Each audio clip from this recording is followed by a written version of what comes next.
Ne zappe surtout pas cette vidéo. Reste bien jusqu'à la fin parce qu'il se passe quelque chose de nouveau dans le monde des laptops et ça pourrait complètement changer les choix de beaucoup de personnes. Qualcomm arrive très fort et on parle d'un nouveau processeur qui pourrait enfin permettre à Windows sur ARM de rivaliser sérieusement avec Apple. Et pas seulement avec une bonne autonomie. Et ce qui va te surprendre, c'est que les chiffres qui circulent sont loin d'être anodins. Salut à tous et bienvenue sur la chaîne VS en français. Avant de commencer, pense à mettre un like et à t'abonner à la chaîne, parce que notre objectif, c'est d'atteindre les 100 000 abonnés, et ton soutien fait vraiment la différence pour développer le contenu tech en français. C'est quoi l'histoire en résumé? Soyons honnêtes, pendant des années, Windows sur ARM était connu pour être silencieux et avoir une bonne autonomie. Mais niveau performance, ce n'était clairement pas la raison principale pour choisir ce type de machine. De l'autre côté, Apple dominait avec ses propres puces, surtout pour ceux qui voulaient de la puissance avec une excellente efficacité énergétique. Mais aujourd'hui, la situation est en train de changer. Le nouveau processeur, Snapdragon X2 Elite Extreme. D'après les infos qui circulent récemment, Qualcomm préparerait une version très puissante appelée Extreme du Snapdragon X2 Elite. L'idée ici, ce n'est pas une simple petite amélioration. L'objectif serait clairement d'atteindre un niveau de performance capable de rivaliser directement avec les processeurs Apple les plus puissants. Les chiffres qui ont mis le feu. Les scores évoqués parlent d'environ 4072 points en single core et autour de 23 600 points en multicore. Tu te demandes peut-être, ok, et alors? Ça signifie simplement le meilleur niveau de performance jamais vu sur Windows ARM jusqu'à aujourd'hui, avec un écart très net par rapport aux générations précédentes. Et surtout, on se rapproche enfin du territoire qu'Apple occupait seul depuis longtemps. Petit rappel, single core versus multicore. Le single core, c'est ce qui donne la sensation de rapidité au quotidien. Ouvrir des applications, naviguer sur le web, travailler sur Office, passer d'une tâche à l'autre. Le multicore, en revanche, c'est ce qui compte pour les tâches lourdes. Montage vidéo, rendu, programmation, gros projets, compression de fichiers, multitâches intensif.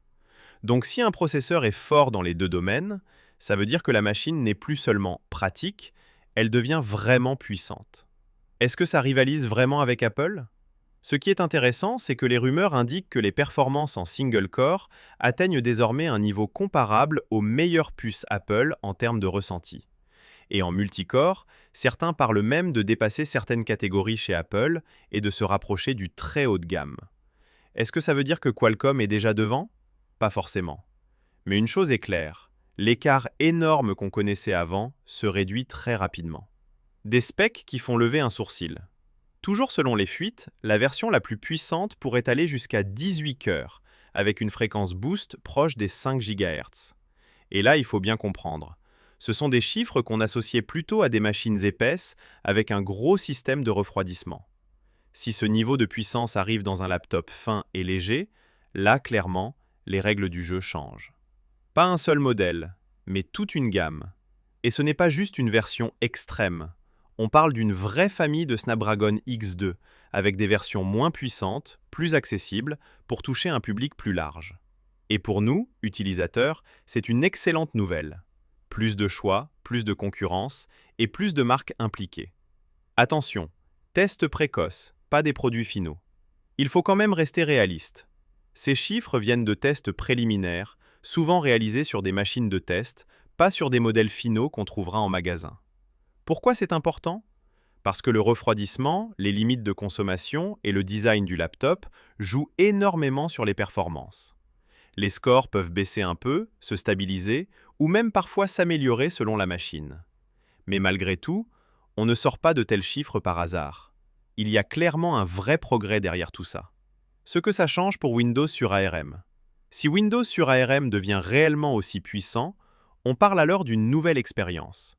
Des laptops silencieux, froids, avec une excellente autonomie, un démarrage rapide, et surtout, des performances qui ne donnent plus l'impression de faire un compromis. À ce moment-là, le Mac ne sera plus la seule option pour ceux qui veulent puissance et efficacité. Le point logiciel, le vrai problème, qui s'améliore. Pendant longtemps, Windows sur ARM souffrait surtout du logiciel, applications incompatibles ou performances réduites via l'émulation. Mais récemment, la situation s'améliore. De plus en plus d'applications supportent ARM nativement et l'émulation devient plus efficace. Si les performances continuent de monter, beaucoup des anciens problèmes pourraient disparaître pour un grand nombre d'utilisateurs. Question fréquente.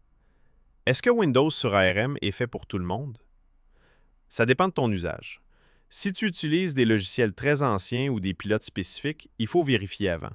Mais pour un usage général, de plus en plus de personnes peuvent l'utiliser sans problème. Est-ce que les chiffres suffisent pour juger? Non. Les benchmarks donnent une indication, mais le vrai test, ce sera la chaleur, l'autonomie, la stabilité des performances et l'expérience au quotidien. Est-ce qu'Apple va être impacté? Si la concurrence se rapproche, Apple va forcément réagir. Et au final, c'est toujours bénéfique pour nous. Et pour le gaming? Ça dépend encore beaucoup du support logiciel, des pilotes et de l'émulation. Ça progresse, mais ce n'est pas forcément la meilleure plateforme pour le jeu lourd pour l'instant. Au final, ce n'est pas juste un nouveau processeur. On parle peut-être d'un vrai tournant dans un marché où les rôles étaient très clairs. Apple dominait, Windows sur ARM était vu comme une option secondaire. Aujourd'hui, si Qualcomm réussit réellement à combler cet écart, on pourrait entrer dans une nouvelle ère. Des laptops Windows fins, puissants, premium, sans dépendre du chargeur, sans ventilateur bruyant, sans chauffe excessive. Et surtout, plus de concurrence. Qualcomm va accélérer, Apple va répondre, et les autres acteurs ne resteront pas immobiles. Et nous, c'est nous qui gagnons. Plus de choix, plus d'innovation et de meilleurs appareils. Si ce type de contenu te plaît, n'oublie pas de liker et de t'abonner à la chaîne VS en français pour soutenir la communauté tech francophone et nous aider à atteindre les 100 000 abonnés. Dis-moi en commentaire, si Windows sur ARM devient aussi puissant que les machines auxquelles tu es habitué, est-ce que tu envisagerais de passer dessus ou tu préfères rester sur le système que tu utilises déjà?